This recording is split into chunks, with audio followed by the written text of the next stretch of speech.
Hey, what's happening, y'all? Welcome back to my show. It's your boy Rob, and let's talk that talk. Before we get started, go ahead and hit that subscribe button so you can get notified whenever I upload a new video. Okay, guys, so let's talk about this, right? So, today in Washington, we are seeing the biggest protest yet. And the president responds to the Black Lives Matter movement was a tweet that says law and order. That's right, law and order. This is getting very serious. And this is getting out of control. I'm sure you guys have seen videos of riots. Some of you have been part of it, and some of you are too afraid to come outside. Now, mind you, protests and riots are two different things. Understand that. Protest is you expressing your disapproval about whatever's going on. And riots is a violent disturbance of the peace by a group. Now, guys, as you're reviewing this clip, think about what's going on here. You are seeing in Berlin, Germany, in London, in Canada, in New Zealand, in Australia, and right here in America are people protesting against police brutality on black people, especially. Okay, guys, you remember back in April, a Chinese company donated X amount of drones to our country to enforce corona lockdown by supervising the people. Remember that? Now, to me, it means that we no longer have privacy. And also, it tells me that my freedom is being taken away from me. That's what I believe. And all of a sudden, you're seeing videos of cops beating people. I'm even getting videos where it says make this go viral of cops beating more and more black people. A lot of those videos are popping up all of a sudden. Title, make this go viral. Now, to me, guys, please don't fall for this okie doke. Because I think that this is being done on purpose. And I wonder, are they getting order from higher up to spark this outrage? Because now it's all over the world that people are protesting against police. That's what I see. And I believe the plan being put in place. And the plan is to bring everything together to become one. One government and one police system. Which means no freedom for anyone. No more freedom. And we all will be put under this new order. That's right. At this time, you would think cops would be worried not to touch people. But nah, you are seeing it more and more and more. As if the cops are getting bolder and bolder.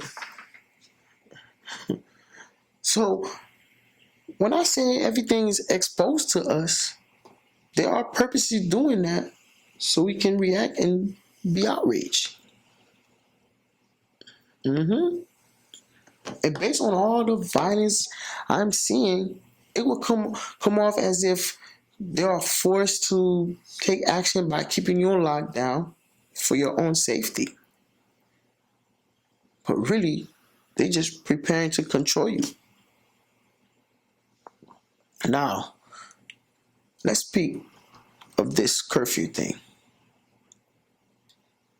First, we're under curfew for the coronavirus, right? Now we are under curfew because people are protests, rioting and looting. Now, That's crazy. Think about this situation for a second. Because you're seeing all different races of people doing the protesting and the rioting and the looting. And to think about it is there's a reason for that. And I think because they want control of all people. They want control of all people. And that's martial law. That's right. So I want you to understand the reason all this is happening is because the people are angry. By all means, I understand because I'm upset myself. But what started all this chaos and uproar is how the George Floyd murder case is being handled. To be honest with you, I believe this is bigger than George Floyd. This is bigger than George Floyd.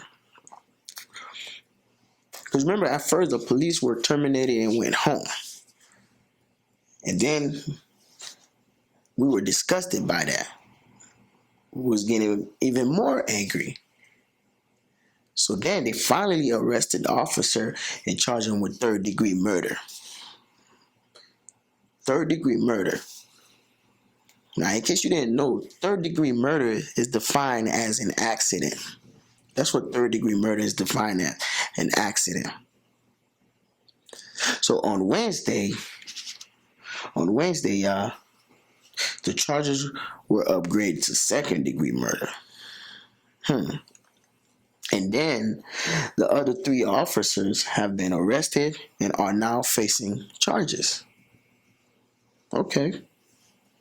Seems like we're getting somewhere with this. Now, there's a lot of stuff people don't know about the officers involved in this case. Now, the ex-officer had nearly 20 complaints and 2 letters of reprimand throughout his career as a police officer. Now, clearly this man was out of control. Clearly he was out of control, y'all. Plus, he had 16 closed cases with no discipline. Unbelievable. And I did some more digging and find out that the police officer standing guard, Officer Tao, also has a record in an ongoing case allegedly. Reports show that he was sued in federal court back in 2017 for alleged excessive force, and the city record shows 6 complaints have been filed against Officer Tao.